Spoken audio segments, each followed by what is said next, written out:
তো হলো 7 মাস পেরিয়ে গেছে। বাংলাদেশ ক্রমেই একটি ব্যর্থ রাষ্ট্রের দিকে ধাবিত হচ্ছে। বাংলাদেশের মানুষের জীবনে শান্তি নেই। শান্তির কথা কেউ কেউ বলেন, আমরা সামাজিক যোগাযোগ মাধ্যমে বিভিন্নভাবে দেখি যে দেশ ভালো আছে। কারা বলেন? যারা দেশবিরোধী তারা বলেন, যারা চান দেশটা ব্যর্থ হোক তারা বলেন। দ্রব্যমূল্যের কথা বলেন, ভালো আছে। দ্রব্যমূল্য কমেছে বলেন, কি কমেছে? শীতের সবজির দাম কমেছে। শীতের সবজির দাম সবসময় এমনটাই থাকে। আইন শৃঙ্খলা ভালো আছে, সামাজিক নিরাপত্তা ভালো আছে, কর্মসংস্থান ভালো আছে। কারা বলেন? যারা আসলে দেশবিরোধী, যারা দেশের বাস্তবতা বোঝে না, তারাই বলেন দেশ ভালো আছে।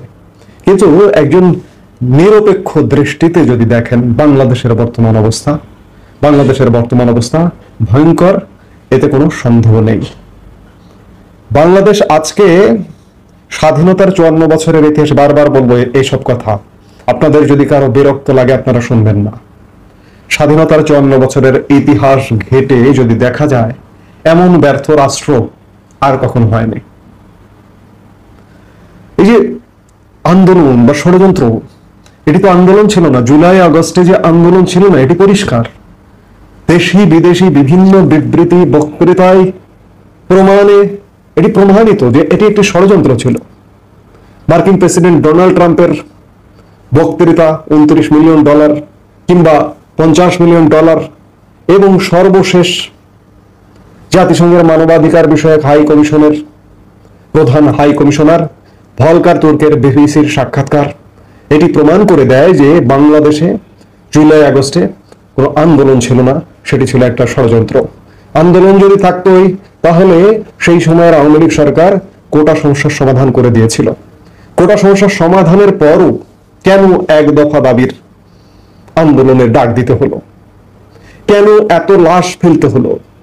লাশ কে ফেলেছে? লাশ কারা ফেলেছে? এটি এখন দিনের আলোর মতো পরিষ্কার। অসংখ্য পুলিশ ভাই হত্যার শিকার হয়েছে। আজকে বাংলাদেশের পুলিশ প্রশাসন, যত ধরনের আইন শৃঙ্খলা বাহিনী আছে, সব আজকে অকার্যকর প্রতিষ্ঠানে পরিণত হয়েছে, যার কারণে আজকে বাংলাদেশে কোনো নিরাপত্তা নেই।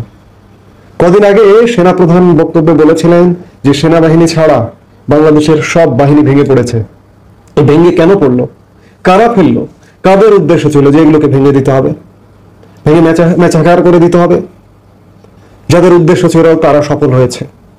এখন সেনাবাহিনীকেও তারা ভাঙতে চায়, সেনাবাহিনীকেও ভেঙে মেচাকার করে দিতে চায়, যার কারণে সেনাবাহিনীর বিরুদ্ধে নানা রকম ষড়যন্ত্র, সৈনিকদের উস্কানি দিতে চায়। উস্কানি দেওয়া দেখছি আমরা বিভিন্ন সময়। অর্থাৎ বাংলাদেশটাকে একটা ব্যর্থ রাষ্ট্রে পরিণত করতে চায়। 7 মাসে বাংলাদেশের যে অগ্রগতি হয়েছিল, সেই অগ্রগতি থেকে বহু পেছনে চলে গেছে। এই যখন দেশের অবস্থা, এই দেশকে বাঁচাতে পারে কে? যে সেনাবাহিনীর উপরে আঘাত হানবার সর্বশেষ চেষ্টাটি হচ্ছে, সেই সেনাবাহিনী বাংলাদেশকে বাঁচাতে পারে, সেই সেনাপ্রধান বাংলাদেশকে বাঁচাতে পারে। সেনাপ্রধান দায়িত্ব দিয়েছিলেন, যেভাবেই হোক দায়িত্ব দিয়েছিলেন সেনাপ্রধানকে। এই যে ভলকার তুর্ক কদিন আগে বিবিসির সাক্ষাৎকারে বলেছিলেন যে সেনাবাহিনীকে হুমকি দেওয়া হয়েছিল যে তোমরা যদি আওয়ামী লীগ সরকারের পক্ষে দাঁড়াও কিংবা তৎকালীন সরকারের পক্ষে দাঁড়াও, তাহলে তোমরা জাতিসংঘ শান্তিরক্ষী মিশনে যে অংশগ্রহণ করো সেখানে অংশগ্রহণ করতে পারবা না। জাতিসংঘকে আজকে বড় প্রশ্ন হয়ে দেখা দিয়েছে। জাতিসংঘের মানবাধিকার হাই কমিশন কে? এগুলো ঠুটো জগন্নাথ প্রতিষ্ঠান। দিনের আলোর মতো পরিষ্কার হয়ে গেছে। আমার বাহিনী প্রয়োজনে জাতিসংঘে যাবে না। আমার দেশ আগে না আমার জাতিসংঘ আগে। আর্থিক বিচারে আমি লাভবান হই, আমার বাহিনী লাভবান হয়, আমার বাহিনীর সদস্যরা লাভবান হয়, কিন্তু আমার দেশ বাঁচাতে হলে প্রয়োজনে জাতিসংঘ আমি ত্যাগ করব। আজকে আমি যেটি বলছি যে এই পরিস্থিতি থেকে বাঁচানোর একমাত্র শেষ আশ্রয়স্থল, আমি বারবার বলবো, সেনাবাহিনী এবং মহামান্য রাষ্ট্রপতি। সেনাবাহিনী রাষ্ট্রপতির হাতকে শক্তিশালী করুন। রাষ্ট্রপতির সাথেও সাম্প্রতিক সময়ে যেসব ঘটনা ঘটছে, এটি দুঃখজনক। বাংলাদেশের সরকার ব্যবস্থা রাষ্ট্রপতিকে মানে না।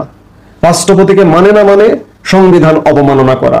আমরা সর্বশেষ দেখলাম কি 21শে ফেব্রুয়ারির অনুষ্ঠানমালায় রাষ্ট্রপতিকে কিভাবে অবমাননা করা হলো। শুধু তাই নয়, রাষ্ট্রপতিকে প্রতি পদক্ষেপে অবমাননা করা হচ্ছে, রাষ্ট্রপতিকে প্রতি পদক্ষেপে অপমানজনক কথাবার্তা বলা হচ্ছে।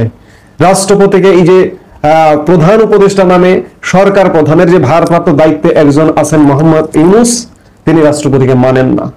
তিনি 8 অগস্ট 2024 সালে রাষ্ট্রপতির কাছ থেকে শপথ নিয়ে আসবার পরে আর কখনো রাষ্ট্রপতির সাথে দেখা করেননি, সাক্ষাৎ করেননি। অথচ বিবিসিতে কদিন আগে এক সাক্ষাৎকারে তিনি বলেছেন যে রাষ্ট্রপতির সাথে যোগাযোগ আছে, প্রয়োজন হলে আমি যাই। কেমন মিথ্যে কথা বলেন! একজন মিথ্যাবাদী সরকার প্রধানের কবলে পড়েছি আমরা।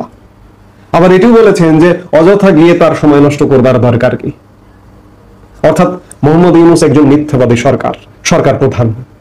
আজকে সেনা প্রধানকে বলবো, জেনারেল ওয়াকারুজ্জামান, আপনি বাংলাদেশকে বাঁচান মহামান্য রাষ্ট্রপতিকে সাথে নিয়ে, রাষ্ট্রপতির পাশে দাঁড়ান। রাষ্ট্রপতির হাতে এই ক্রান্তিকালে বহু ক্ষমতা আছে, এই ক্রান্তিকালে তার ক্ষমতা ব্যবহার করুন। বর্তমান যে সরকারটি, আপনি জেনারেল ওয়াকারুজ্জামান 8 আগস্ট পূর্ববর্তী সময়ে এবং ওই সময়ে আপনার তৎপরতায় আপনি যে সরকারটি গঠন করে দিয়েছেন, এই সরকারটি সম্পূর্ণ ব্যর্থ একটি সরকার। এই ব্যর্থ সরকারকে অপসারণ করুন। আপনার সরাসরি তত্ত্বাবধানে, আপনি যে সরাসরি তত্ত্বাবধান করে যে সরকারটি গঠন করে দিয়েছিলেন, আপনি বড় মুখ নিয়ে বলেছিলেন যে আমি দায়িত্ব নিলাম। আপনি দায়িত্ব নিয়ে আপনি সেনা শাসক হতে চাননি। এখানে আপনার মহানুভবতার প্রশংসা করতেই হয়। আপনি যদি সেই সময় সেনা শাসক হতেন, আপনি যদি ক্ষমতা নিতেন, কারো কিচ্ছু করার ছিল না। কিসের আন্দোলন ফান্দোলন, এসব আন্দোলন কোনোভাবে সফল হতো না। আপনি আপনার বাহিনী যদি সেই সময় আওয়ামী লীগ সরকার পতন, এদের চাওয়াটাকে যদি বাস্তবায়ন না করতেন, এদের কোনো ক্ষমতা ছিল না যে আওয়ামী লীগ সরকারকে পতন ঘটায়। আজকে এই ক্রান্তিকালে শেষ ভরসা স্থল আপনাকে ধ্বংস করতে চাইছে, আপনাকে অপসারণ করতে চাইছে। আপনার বাহিনী, আমাদের বাংলাদেশের গর্বের সেনাবাহিনীকে ধ্বংস করতে চাইছে একটি গোষ্ঠী। সব বাহিনী ধ্বংস করে দিয়েছে, এই সেনাবাহিনী এখনো পর্যন্ত টিকে আছে। সেই জায়গা থেকে বলবো, সেনাবাহিনী এই মুহূর্তে দেশকে বাঁচাতে পারে। এই দেশকে বাঁচানোর প্রথম পদক্ষেপ হিসেবে এই যে অথর্ব পক্ষপাত দুষ্ট একটি সরকার, মোহাম্মদ ইউনূসের সরকারকে অপসারণ করে রাষ্ট্রপতির মাধ্যমে একটি নতুন সরকার গঠন করুন, এবং সেটি স্বল্পতম সময়ের জন্য 3 মাস, শুধুমাত্র নির্বাচনী সরকার। নীতি নির্ধারণী এটা সেটা বিভিন্ন কিছু এই যে এই অবৈধ সরকারটি করছে, এগুলো করার দরকার নেই। একটি নির্বাচন নির্বাচন নির্বাচন নির্বাচন প্রথম কাজই হবে সেই সরকারটির নির্বাচন। সেরকম একটি সরকার গঠন করুন। সরকার গঠন করে এবং সর্বোচ্চ সেটা সেই সরকারটি হতে পারে সেনাবাহিনীর তত্ত্বাবধানে বা সেনাবাহিনীর অংশগ্রহণে, অথবা ভিন্ন কোনো পন্থায়। 1990 সালে যেমন একটি অস্থায়ী সরকার গঠন করা হয়েছিল, সব দলের ঐক্যমত্যের ভিত্তিতে, সব রাজনৈতিক দল, সেনাবাহিনী, সুশীল সমাজ, সবার ঐক্যমত্যের ভিত্তিতে তেমন একটি নিউট্রাল সরকার গঠন করুন।